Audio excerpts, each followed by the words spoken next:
Does J. Cole have an album that we can safely say puts him in the conversation for the top 3? I believe this album is just that. Jermaine Cole, he dropped an album back in 2014.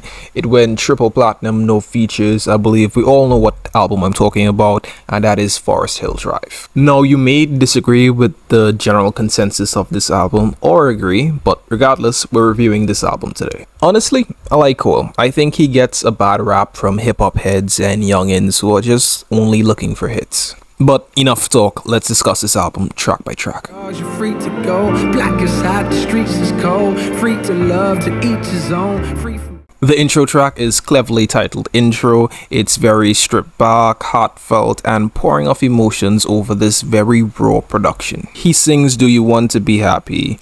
Do you want to be happy? Do you want to be happy?" At least I think I do. It's a very emotional and atmospheric track, and for as short as it is, it does make quite a strong opening. The real is back, the veil is back, flow bananas here, peel this back, and what you'll find is... The following track, January 6th, titled after his birthday, makes sense because it's really a coming-of-age story. It talks about his beginning, the come-up, the struggle, and also him wanting to leave this legacy behind and have a greater impact. He's very self-aware and socially conscious, which is something that at this point in his career that we'd already expect, even more so in present day. He also evaluates his mental health. You see him struggle with self-doubt and insecurities, but he has this strong willingness to overcome these things. There's also social commentary on systematic racism and the disadvantages faced being a black man. It's a solid track, but I think the worst part has to be that flow bananas, peel this back, which, you know, it's kind of cringe, but good cringe, like being in love cringe, the type of cringe you'd admire. Like, I think if anybody else made a line like this, I would have such a worse reaction. Also, that part where he mentions Drake and Kendrick, which in hindsight, you know. Wasn't nothing like that, man, it wasn't nothing like that first time. Now, I know this song is often regarded as the worst song on this album, but let me plead my case. To put simply, this song is about J. Cole losing his virginity, and just based on that, you can decide whether or not you're interested. Now, I can't blame you if you're not. However, for those of you that stick around, you found something that you deemed interesting. The story itself is lighthearted and fun, also awkward and nerve-wracking, because it's like that for everyone, unless your experience wasn't consensual. In that case, probably less funny.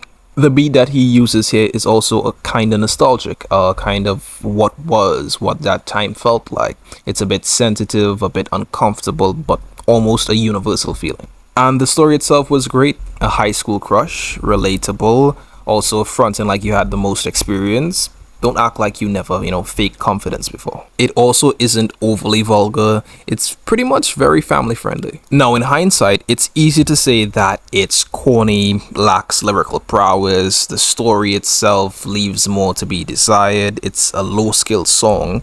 However, I would argue that it's a very accurate depiction of the teenage mind. It's going to be surface level. It's going to be self-focused. He's telling his story. He's going to talk about his perspective and not hers. Honestly, I think he did a good job. W song, we can agree to disagree. Complimented how I see him out here getting his cash, and just ask what a nigga gotta do to get that. 03 Adolescence is another standout track where J. Cole's storytelling skills are on full showcase. A lot of this track sees J. Cole reminiscing on his upbringing, the expectations that he faced, and also a bit of peer pressure. He tells the story of not being confident enough to approach women and this draw that he had to street life while not appreciating what he had. You can clearly see how the environment that he was in affected his ability to make decisions and also his thoughts. Nice watch, run it, hands in the air, now, hands. A Tale of Two Chains continues the theme of duality as J. Cole sort of battles between his two identities. He switches from this street life and hustle culture to this new glamorous lifestyle in New York. It's very self-aware, but his tone is the highlight for me. He's rapping as though he's actually hungry, that he wants it, which I appreciate. The beat also helps a lot with it, but yeah, good track. Know that I'm around for you either way it go. Tell me, girl, why you be stressing me for time? Fire Squad does have a lot going for it, but I think the main takeaway for most people would be that the industry clearly whitewashes black music. He clearly states his case on race and identity. Ain't no arguing that. He even name drops Elvis, Eminem, and Iggy. Which, yes, a lot has been adapted by white people, some worse than others. You even have white people thinking it's okay to let the N-word fly because, you know, they're singing a song. But then you have the polar opposite that's occurring, where you have black artists refusing to perform in front of white audiences. Now, my opinion isn't concrete enough for me to, you know, give my full thoughts on this. But yeah, very interesting topic. Maybe I go, maybe I stay. For as smooth and relaxing as this song sounds, it has a lot of anxiety attached to it. Cole discusses how he yearns for wealth and recognition above all else. He's really chasing this materialistic nature, like he really wants it, and the hook shows that even more. And there's this beautiful dichotomy between the instrumental and lyrics. It's a really good song. Hollywood go. Great, we open up with a sample from B.I.G. and J. Cole is just dominating this track. He is rapping. He showcases his skill here, really giving it his all, you know, leaving a message stating that he's clearly confident and charismatic enough to compete with even the best. Well-deserved hit in my opinion. First things first, rest in peace, Uncle Phil. For real, you the only father that First things first, rest in peace, Uncle Phil. Is there anything I can really say about this song? It's that solid 10 minus that Jada and that Will line. Other than that, it's heartfelt, it's authentic. Honestly, just give it a re-listen. It's phenomenal. And I thought about you today. And I thought about the things you used to say. Hello might be the worst track here based on this album standard. It's not bad, but you know, just based on what we had before, it isn't as good. It's just really poppy. It feels out of place, but lyrically it's fine. The whole vibe just, you know, sticks out, but once you get past that, it's pretty okay. I don't know why you call on me. This is my canvas.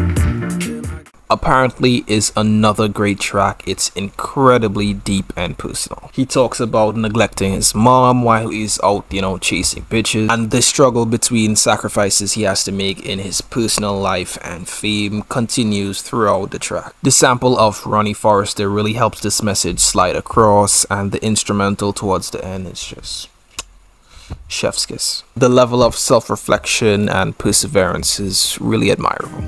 Love yours. So we have back-to-back hits with Love Yourz, which is really a track about appreciating with what you have. As the saying goes, comparison is the thief of joy. He's very reflective of his position in life, but I do have some pushback. I think being broke was better. Yes, I took it out of context, but regardless, no one agrees with that. There is no one under any circumstances that would agree that being broke is better than being financially stable. Also, there will always be a badder bitch than the one you got. My bitch the baddest, respectfully. Nitpicking aside, it's really good. It's another genuine heartfelt track where we see J. Cole grow into the person that he is now. Way about me right now, but I love you. Yo, shout to the young niggas, man, for real. We blessed to have y'all on board, man. We feel so. Note to Self is phenomenal. Yes, it's long, but I think it's perfect. You get to peep behind the curtains and you actually feel like you're a part of this project. It's soulful and grand. It literally, well, not literally, but you know, it leaves everything out on stage. He roll credits and gives a shout out to everyone who helped with this project, even Jonah Hill. Love Jonah Hill. But yeah, it feels great to listen to. Anyway, that was J. Cole's 2014 Forrest Hills Drive, and it's an incredible 10.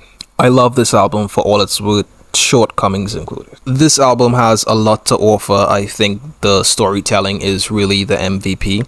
There's so much great stories here. With great messages too, the rapping is top tier and beautifully produced. Also, we have hits. Top takeaways for me would have to be No Role Modelz, Apparently, and Wet Dreams. Yeah, it is triple platinum for a reason. So, those are my thoughts. You can let me know yours, whether you agree, disagree, anything at all. You can leave in the comments. Links to the album will be in the description. And thank you very much for watching. Bye.